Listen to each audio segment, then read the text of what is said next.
আসসালামু আলাইকুম। আজ একটি গুরুত্বপূর্ণ বিষয় আপনাদের সাথে শেয়ার করি। আপনারা অনেক সময় সোনালী ব্যাংকে যান অ্যাকাউন্ট করতে এবং অ্যাকাউন্ট এই ওপেনিং ফর্মটা আপনারা কীভাবে পূরণ করতে হয় বুঝতে পারেন না, দৌড়াদৌড়ি করেন। অনেক সময় আনসারদের কাছে যান, আনসার 100-200 টাকা চেয়ে বসে থাকে। আপনারা একবার ভিডিওটি দেখে রাখুন, তাহলে নিজেই পূরণ করতে পারবেন। চলেন শুরু করি। এই যে দেখুন, এখানে তারিখের জায়গা আছে, আপনারা সুন্দর করে তারিখ দিবেন।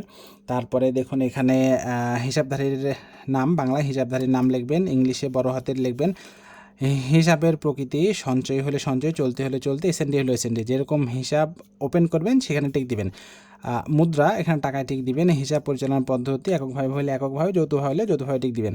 জমার পরিমাণ, প্রাথমিক জমার পরিমাণ সচরাচর সোনালী ব্যাংকে একটা সঞ্চয় হিসাব ওপেন করতে আপনি 1100 টাকা লাগে। আপনার 1100 টাকা অঙ্কে লিখবেন, তারপরে 1100 টাকা কথায় লিখবেন।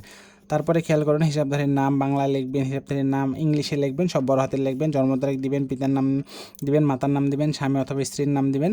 জাতীয়তা বাংলাদেশি লিখবেন, লিঙ্গ পুরুষ অথবা মহিলা লিখবেন।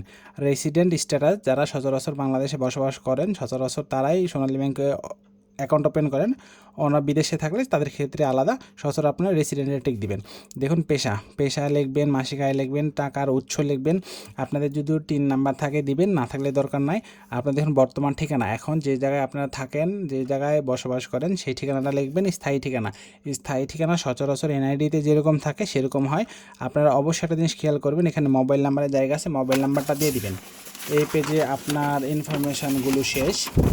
এখন এই যে খেয়াল করুন, এই পাশে নমিনির ইনফরমেশান। নমিনি যদি একজন হয়, এই যে এই পাশটা পূরণ করবেন। নমিনি যদি 2 জন হয় তাহলে এই পাশ 2 পাশে পূরণ করবেন। এখন নমিনির নাম লিখবেন, নমিনির জন্ম তারিখ দিবেন, নমিনির ঠিকানা লিখবেন। নমিনি যদি 2 জন হয়, কারে কত % আপনি দিবেন আপনার ইচ্ছা। আর নমিনি একজন হলে 100%। নমিনির সাথে সম্পর্ক কীরকম, আর নমিনির ভোটার আইডির নাম্বার অথবা পাসপোর্ট নাম্বার অথবা জন্ম নিবন্ধন নাম্বার যেটা থাকবে সেই নাম্বারটা এখানে দিবেন। দেখুন আপনার কিন্তু মোটামুটি এই ফর্মটা লেখা শেষ। একটা গুরুত্বপূর্ণ জিনিস, আগে এরকম একটা কার্ড ছিল, সিগনেচার কার্ড। এখন কিন্তু সিগনেচার কার্ডটা আসলে নেই। এই যে এখানে খেয়াল করুন, এইখানে 3টা স্বাক্ষরের জায়গা আছে। যে স্বাক্ষরে আপনার অ্যাকাউন্ট পরিচালনা করবেন সেই স্বাক্ষর দিবেন 3টা। এখানে নাম লিখবেন, মোবাইল নাম্বার লিখবেন, আপনার শেষ, কাহিনী শেষ। আর ভোটার আইডি লাগবে।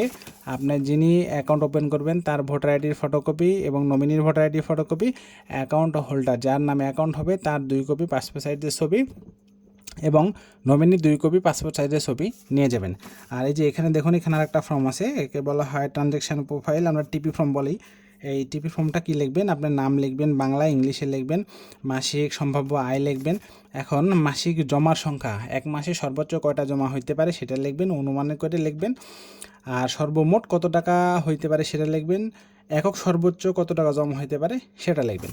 আবার উত্তোলনের ক্ষেত্রে একটা মাসে, মানে 1 মাসে সর্বোচ্চ কতবার উত্তোলন হইতে পারে, সর্বমোট কত টাকা উত্তোলন হইতে পারে, একক সর্বোচ্চ কত টাকা উত্তোলন হইতে পারে সেটা লিখবেন।